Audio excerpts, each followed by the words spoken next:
اللہ الرحمن الرحیم۔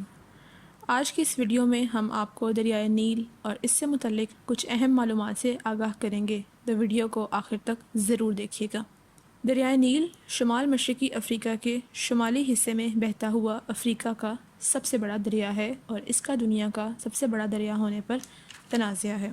یہ دو دریاؤں نیل ابیز اور نیل ازرق سے مل کے تشکیل پاتا ہے کہ دونوں دریا سوڈان کے دارالحکومت خرطوم میں آپس میں ملتے ہیں۔ یہ مصر، سوڈان، جنوبی Sudan, Ethiopia, Uganda, Congo, Kenya, Tanzania, Rwanda اور برونڈی ممالک سے گزرتا ہے۔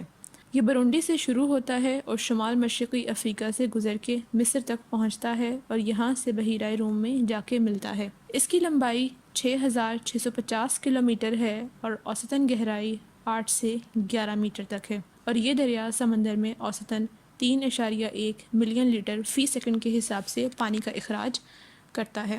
دریائے نیل آج سے قریباً 30 ملین سال قدیم ہے۔ ایک جدید تحقیق کے مطابق زمین کی مینٹل نامی تہہ کے اپنی جگہ سے حرکت کرنے کی وجہ سے دریائے نیل وجود میں آیا۔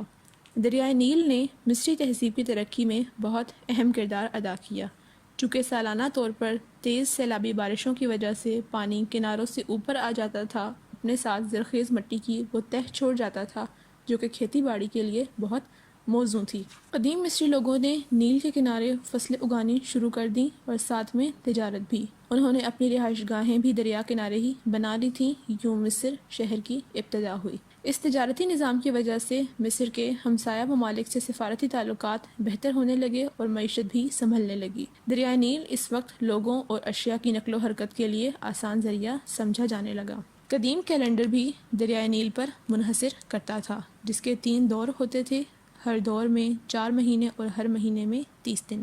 ان کی روحانی زندگی میں بھی دریائے نیل کا اہم کردار تھا۔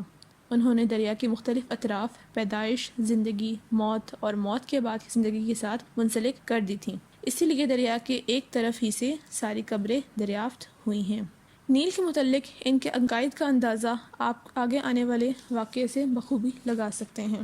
جب مصر فتح ہوا تو اہل مصر نے فاتح مصر حضرت عمرو بن عاص سے کہا کہ ہمارے ملک میں کاشتکاری کا دار و مدار دریائے نیل پر ہے۔ ہمارے ہاں یہ دستور ہے کہ ہر سال ایک حسین و جمیل کنواری لڑکی دریا میں ڈالی جاتی ہے۔ اگر ایسا نہ کیا جائے تو دریا خشک ہو جاتا ہے اور قحط پڑ جاتا ہے۔ حضرت عمرو بن عاص نے انہیں اس رسم سے روک دیا، اور جب دریا سوکھنے لگا تو یہ واقعہ خلیفہ وقت حضرت عمر فاروق رضی اللہ تعالیٰ عنہ کو لکھ بھیجا۔ جواب میں حضرت عمر رضی اللہ تعالیٰ عنہ نے تحریر کیا کہ اسلام ہرگز ایسے ظالمانہ رسموں کی اجازت نہیں دیتا، اور انہوں نے ایک خط دریائے نیل کے نام لکھ بھیجا اور اس کو دریا میں ڈالنے کی ہدایت کی۔ اس خط کا مضمون یہ تھا: بعد حمد و صلوات کے مطلب یہ ہے کہ اگر تو اپنی طرف اور مرضی سے چل رہا ہے تب تو خیر، نہ چل۔ اگر اللہ تعالیٰ واحد و قہار تجھے جاری رکھتا ہے تو ہم اللہ تعالیٰ سے دعا مانگ رہے ہیں کہ وہ تجھے رواں رکھے۔ یہ پرچہ لے کر حضرت امیر عسکر نے دریائے نیل میں ڈال دیا۔ ابھی ایک رات بھی گزرنے نہ پائی تھی جو دریائے نیل میں 16 ہاتھ گہرا پانی چلنے لگا۔ اس وقت مصر کی خشک سالی ترسالی سے گرانی ارزانی میں بدل گئی۔ قرآن مجید میں 2 دریاؤں کا ذکر آتا ہے، جس میں سے ایک دریائے نیل ہی ہے جس کا ذکر سورہ انبیاء میں ہے۔ یہی وہ نہر تھی جس میں حضرت موسیٰ علیہ السلام کو بہا دیا گیا تھا۔ دریائے نیل کے رینیسنس ڈیم کا تنازع۔ گرینڈ رینیسنس ڈیم، جو کہ ایتھوپیا تعمیر کر رہا ہے، تشکیل پانے پر براعظم افریقہ کا سب سے بڑا پن بجلی منصوبہ ہوگا۔ اس وسیع ڈیم نے مصر اور ایتھوپیا کے درمیان ایک تنازع کو جنم دیا ہے، جس کی وجہ سے جنگ کے خطرات بھی لاحق ہیں، اور اب امریکہ یہ تنازع حل کروانے کے لیے کوشاں ہے۔ مصر اس بات سے خوفزدہ ہے کہ اس پروجیکٹ کے ذریعے سے ایتھوپیا دریا کا سارا پانی کا بہاؤ کا رخ اپنی طرف موڑنے میں کامیاب ہو جائے گا۔ پانی کا ذخیرہ کرنے میں ڈیم جتنا زیادہ عرصہ لے گا، جو کہ تیار ہونے پر لندن شہر سے بھی بڑا ہونے والا ہے، جس کی گنجائش 74 بلین کیوبک میٹر ہے، اتنا ہی دریا میں پانی کی سطح پر کم اثر ہوگا۔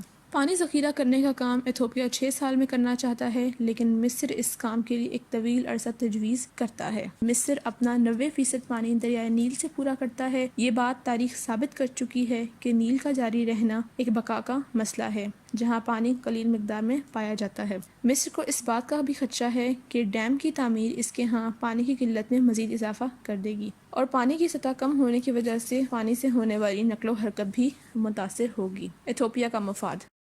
یہ ڈیم فعال ہونے پر 6000 میگا واٹ بجلی پیدا کرنے کی صلاحیت رکھے گا۔ ایتھوپیا، جس میں بجلی کا شدید بحران ہے، یہاں تک کہ اس کی 65% آبادی بجلی کی سہولت سے محروم ہے۔ اس ڈیم کی تعمیر سے نہ صرف پورے ملک کو بجلی مل سکے گی بلکہ ہمسایہ ممالک کو بھی بجلی فراہم کرنے کا اہل ہو جائے گا۔ دریائے نیل کا مستقبل۔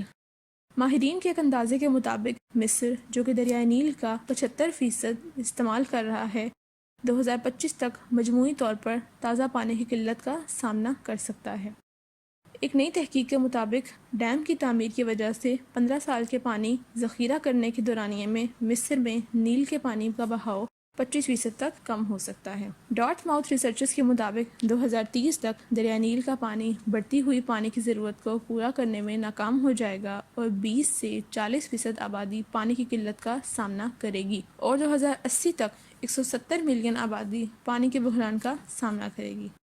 آنے والے سالوں میں دریائے نیل کو سخت موسمی تبدیلیوں کا سامنا بھی کرنا پڑ سکتا ہے۔